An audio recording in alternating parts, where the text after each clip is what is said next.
Let's talk about my favorite, most influential group of all times, A Tribe Called Quest. In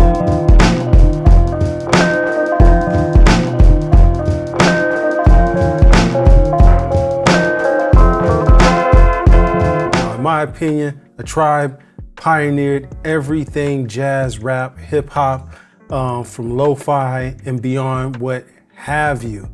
I mean, these guys have made an indelible mark on hip hop and music in general. They're the reason that I started making music and the reason that I continue to make music today. So let's take a moment to go back into history, review the inspiration and the techniques pioneered by A Tribe Called Quest, and then let's take a second to create something on our own. All right, let's get into it. Now, if you clicked on this video, I'm assuming you know who A Tribe Called Quest is. They are a hip hop group from the 90s, a 4-man group consisting of Q-Tip, Phife Dawg, Ali Shaheed Muhammad, and Jerobi. All right, in this video, we're going to focus mostly on, or totally on, their album, The Low End Theory, and some of the techniques that they use to make this album. This album leaned heavily on jazz and jazz samples. I mean, this was really impressive because of the early sampler technology that had real limitations compared to what we're using today. Some of the equipment that they used was the Akai S950 sampler, the SP1200, the MPC60 or MPC62, I'm not sure. And they did something similar to the Beatles where they used the studio like an instrument itself.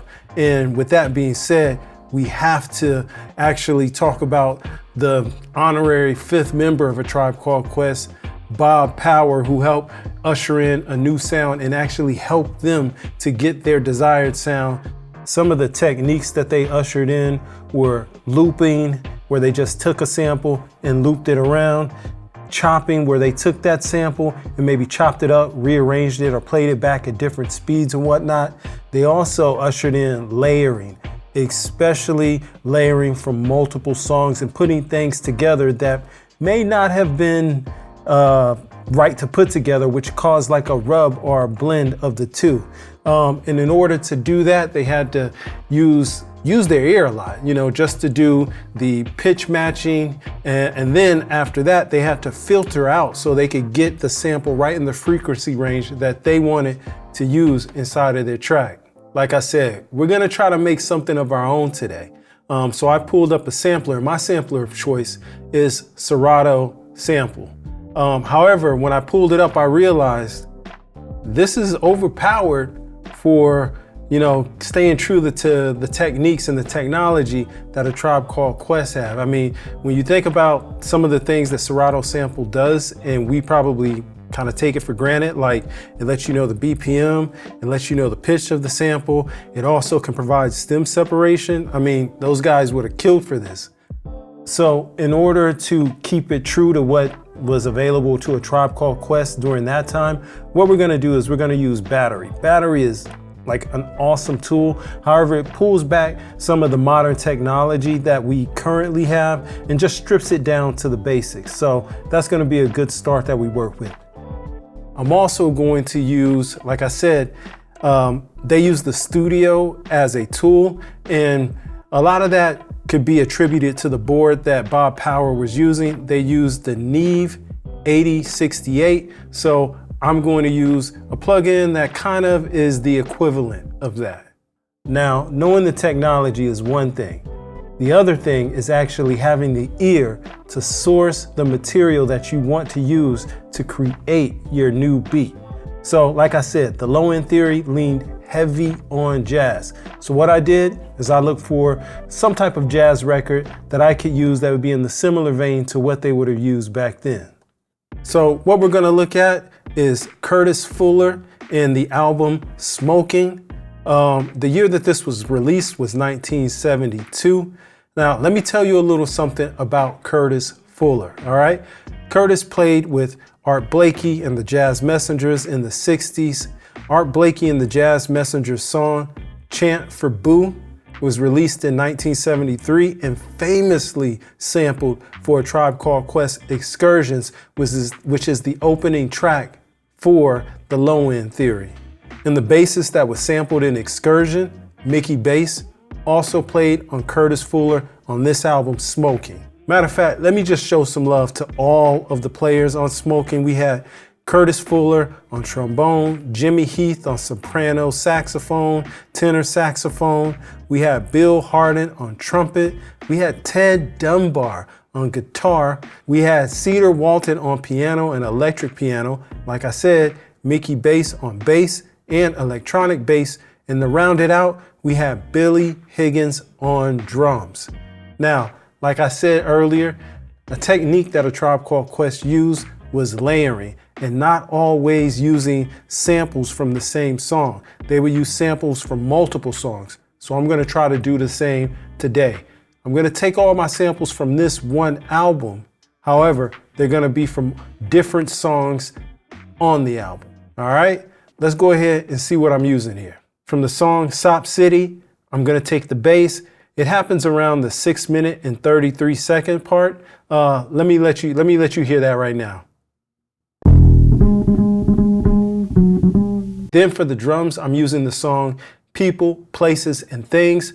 And that's pulled from the beginning, and then also some samples pulled from about the 6 minute and 3 second mark. Take a listen.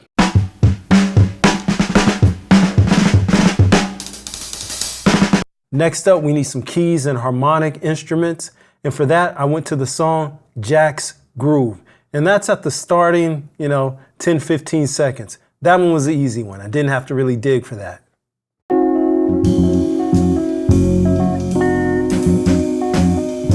Lastly, for the guitar, I went to the title track Smoking, and that happened around the 8 minute and 20 second. I'm gonna let you take a quick listen. All right, let's start with the drums. First, let me just show you the loop that I'm working with. I got everything here in battery. You can check the loop. Check this out. I'm just using that small section there. I'm gonna use this repeated part to make my own little groove. And then the next thing that I have is I have that kick drum over there. And what I've done is I've pitched it down and definitely compressed it and filtered off the top just so I can use it to get that low end thump because I wanna reinforce what I already have. The next thing I did, let's go back. You can see the cymbals that I used.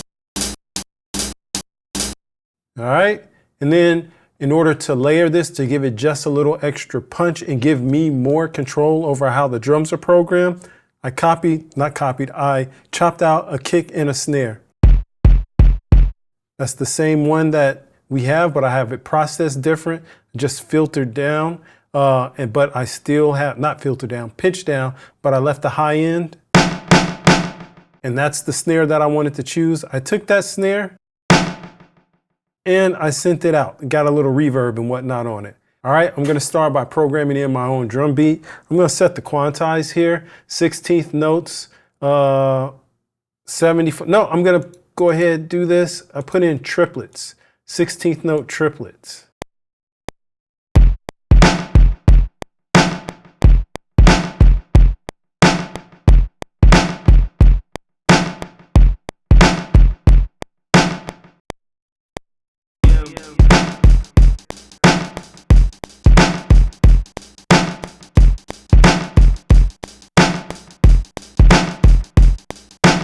Hey man, if you made it this far, do me a favor. Like and subscribe. Cool. Now that we got that in, what I'm gonna do is I'm just going to take this section here where I have the kick snare pattern. I'm gonna use that to double up the kick. Boom. And we know that that is down here on D1. Just wanted to grab you guys real quick because I'm about to use the loop to like create my own little individual drum pattern here. But I'm using the loop and I'm triggering it twice to give it a little stutter effect, but still drop it back on time, but give it some variation. I don't even know if that makes sense. Check out what I'm doing here. It's basically gonna sound like this.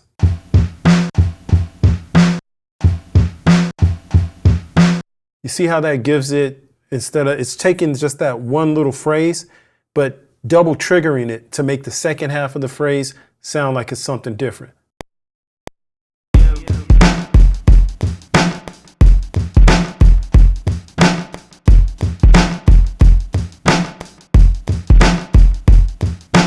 All right, let's move on to the low end. Of course, we got in this upright bass. You can see how I chopped it. Check it out here.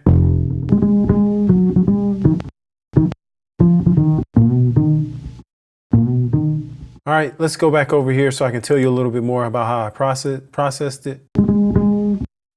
I left things in pitch. As you can see, everything is in pitch. This one note, I did pitch down one just to work with kind of like how I wanted the melodics of the sample to go. Also, that first note, it's not a long enough note, so I put in a little loop here. You can see it going back and forth in the loop just to extend the note. Check it out. Let's program it in.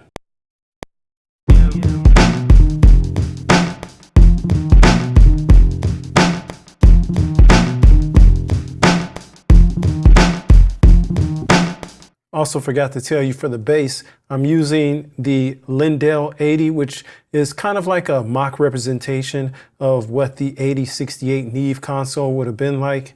Not really doing much here, really mostly just using the engage the compressor to get a little compression to make the sample sound more consistent. All right, let's move on to the next part, which is going to be the keys. All right, let me show you how I chopped up the keys here. First of all, the keys were surprisingly just one semitone off. So I just pitched everything down one semitone. That would put it back in key with the bass. Kind of had to use my ear just to figure that out. But you can see the chops. It's just kind of like, let's see, quarter note, or maybe eighth note. Let's see. No, probably quarter note chops. Let me just play it out for you.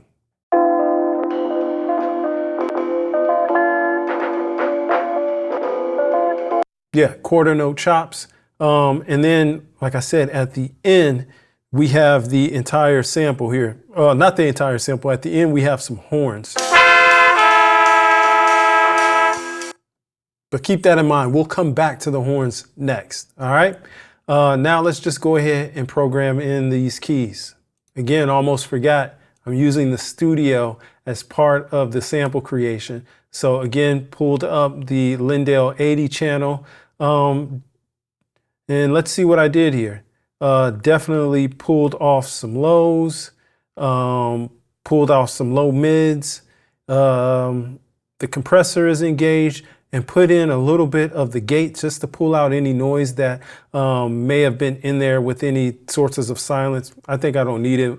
And then just, let's see, I think added that, saturated it before to give like just a little bit more character and weight to the sample after not after, but before I did my processing and pulled out a lot of the lows. Oh, and the last thing I did here is I couldn't get the the high pass the way that I wanted. So I had to go modern and pull out a Waves F6. And there we go. I just did a high pass up to 612. Let's go ahead, program these keys in.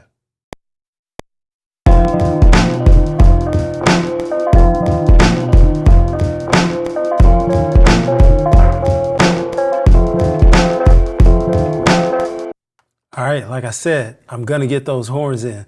So let's check out and see how I took care of those. Again, I just took the horns.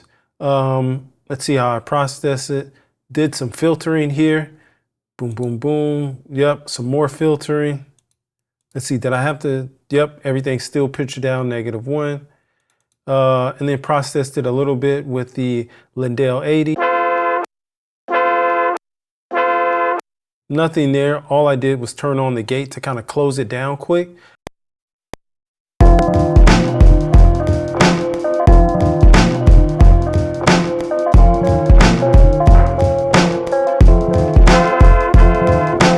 All right. I think we got that in good. I'm gonna take that last hit, just pull it up just a little bit. All right, last instrument I'm gonna put in is the guitar. And what I did here was I just chopped it a little bit. Let's see, did I need to pitch it down? Yeah, I needed to pitch it down by -3 to actually get it in key with the other instruments. Let's see, doesn't look like, yep, did some filtering here, took out the bottom, left the highs. Let's see, anything else? No, you can take a look.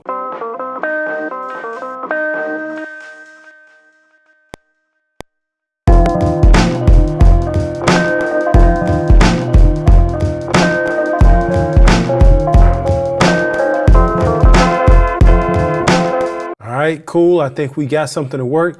Let's take this 4-bar. Let's repeat it twice. Cool.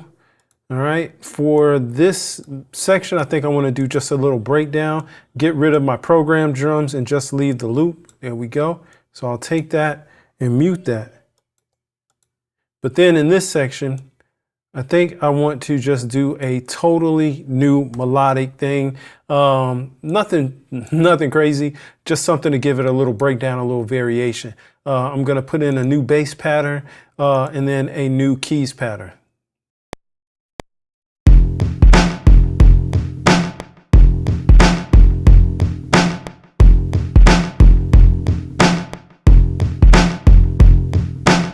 Cool, let's quickly get those keys in. And then we'll have our final product.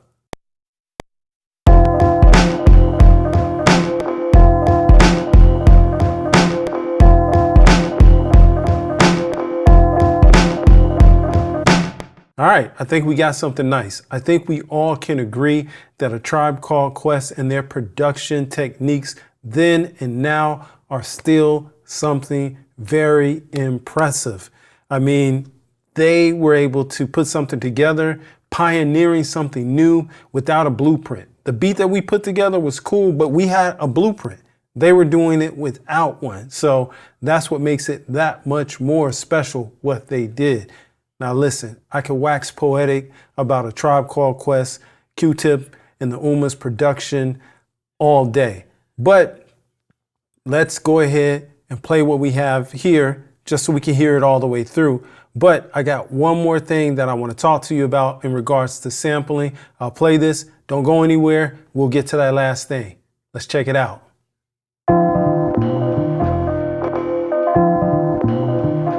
TCM.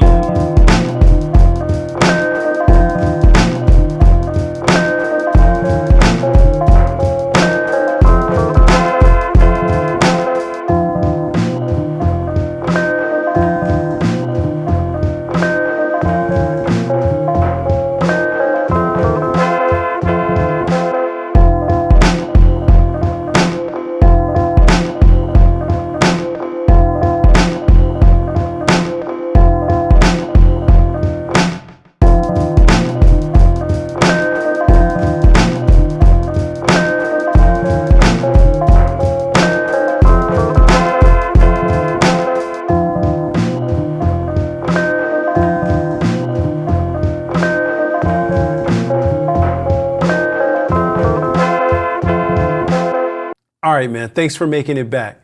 Now, if you like this type of sample production, you should check out these videos over here. It's a playlist of my beats that are A Tribe Called Quest inspired, using some of their techniques and getting some of their sound.